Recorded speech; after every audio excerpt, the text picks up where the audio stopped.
यहाँ पर पानी को देखकर ही इतना डर लगता है, इतनी रफ्तार से पानी है। यहाँ से मैं गुजर रहा था तो मैं सोचा कि आपको मनाज़र दिखा दूँ।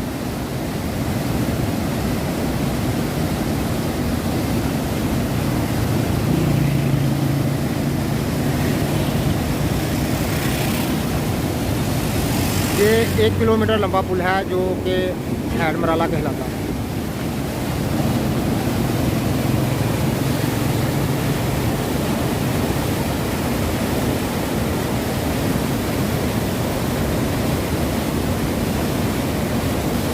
या पानी की आप रफ्तार देख रहे हैं।